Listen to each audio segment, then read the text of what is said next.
It is 6 a.m. in the morning, and all here in Miegyina, a rather small community, are rousing to the routine domestic life.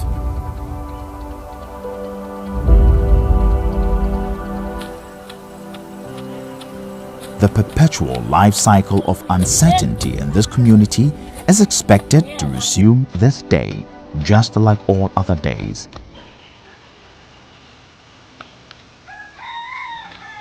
"85-year-old J.A. Billy, one of the oldest members of this community, wakes up to a new day with a faint glimmer of hope. Nothing to even eat to start the day.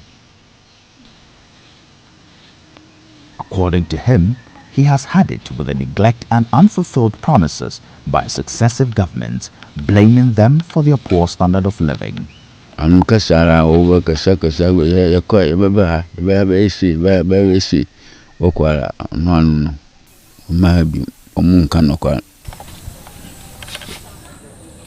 Abandoned by his family, Billy's impoverished life is characterized by this lifeless and dilapidated structure he lives in. An unfortunate collapse of the structure will end his sorrowful life. Billy's morning ritual includes staring at this abandoned house with pain and asking himself questions if his forlorn expression is anything to go by. The structure belongs to his brother, who abandoned it because he just couldn't bear the hardship again. Life has lost all its meaning to Billy.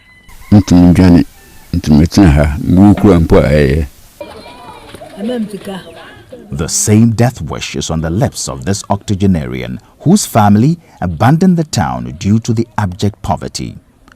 Mama, as she is affectionately called, has not only given up on life, but even death.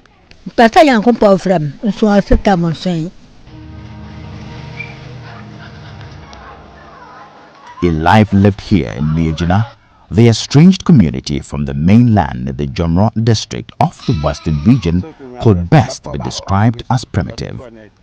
Cluttered settlement layout made of mud and thatch. Only a few of the buildings are partially plastered.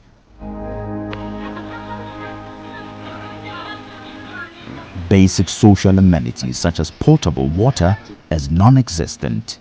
However, in the heart of the woods is this contaminated pond, Bulazo, the only source of water serving the community.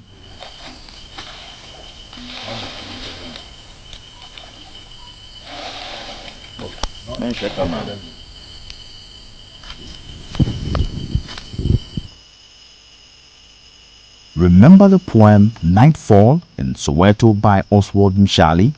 The first stanza reads, "Nightfall comes like a dreaded disease, seeping through the pores of healthy body and ravaging it beyond repairs." Nightfall is the bane of the residents of Miegyina. They dread it like a disease because it renders the community pitch black in the absence of electricity.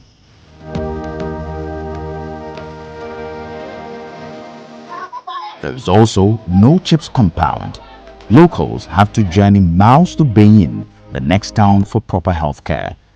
This difficult situation of the inaccessible road connecting the seemingly isolated community is equally a heartache for the residents. Yeah, I need you, and it point says so be yard serious.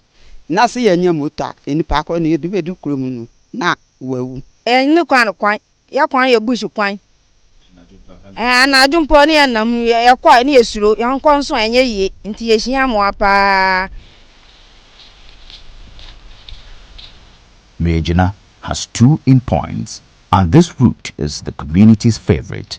Following news report in 2017 highlighting the economic hardship of the community, particularly the road, an NGO promised to fix the road, but after grading and widening the route, they never returned. Another endpoint to the community is to wade through the Amanzuli River and then continue trekking through the woods for several minutes. With just a little above 300 in population, the demographic makeup of Miegyina is typified by the elderly and children. The youth, who form the active percentage of the population, have abandoned the town owing to the abject poverty they grapple with. The few remaining are equally anxious to leave. Light niha, bibia niha, yaba yasraban. So wa mwaya yene so yebetu. Me me boys nyina. Yesi a yetu yesi etinapo yeko. Na ya doso pa na ha na me sa ho kire ni nti. Se yi na ya free ha na me nsuo no ne ekwan ni nti. Miegyina is a polling station in the Jomro district. They are part of the Ghanaian voters who vote to elect leaders to lift them out of their wretched life. But this hope is quickly becoming a dream each passing day.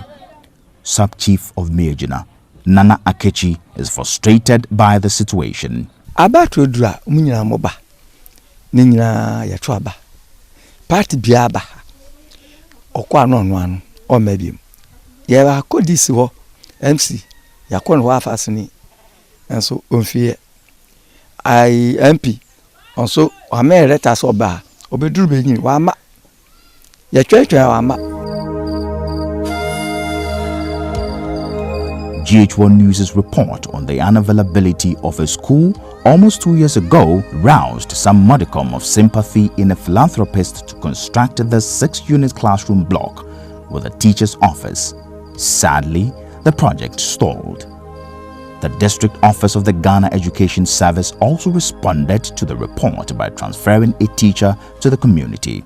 While earlier teachers posted to the community fled due to the conditions there, Nicholas Mensah promised to take up the challenge to teach amidst the huge inconvenience. But he is appealing to teaching and learning materials to do a great job. There was a lot of work because most of them have not been in school before.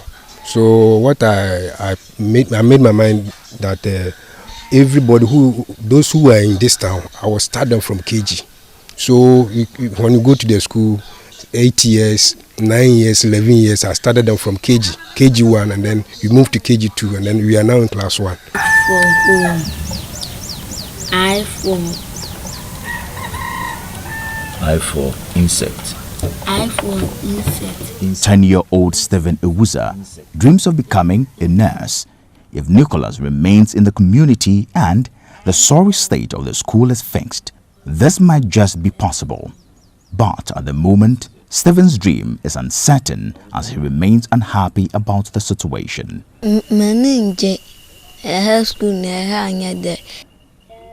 Kingsley Mlewa, a close friend to Stephen, is unhappy about his friend's dilapidated school.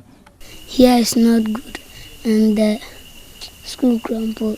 That is not fine. Each day lived in this estranged land is a test to one's survival. The ones with little or no option at all stay to bear the stifling condition. But the weak demolish or simply abandon their homes, including their families, never to return. A report by the Ghana Statistical Service, Living Standard Survey Round 7, on Ghana's poverty profile based on 2017-2018 population projection, a total of 6.8 million people were reported poor, while 2.4 million people were captured extremely poor and living on only $1 a day. Ghana was one of the few sub-Saharan African countries to meet the Millennium Development Goal 1 to sought to eradicate poverty and hunger by 2015. However, the current Sustainable Development Goal 1, which equally seeks to end poverty in all its forms everywhere by 2030, deep poverty remains in most rural areas, especially in the 3 northern regions. In urban areas where poverty incidence has seen some substantial decline, greater disparities and inequalities are being noticed.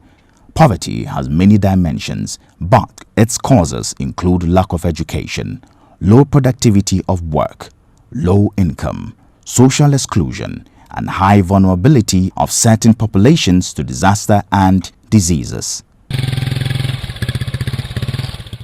The living conditions in Miegyina could be said to have fallen short of the SDG goals 2, 3, 4, 6, 9, and particularly 1. And after the day has ended with nothing much to be appreciative of, the night can only be the perfect time where these vulnerable ones sleep away their sorrows and pain, and with the break of a new dawn surely will resonate amongst them their plight. And if nothing substantive is done to alleviate them from their abject poverty, many or the few left will continue to flee the town, leaving only the young and the old, holding on to their hopes and dreams as dark as the night. Joshua Nana Kwame, GH1 News, Miegyina.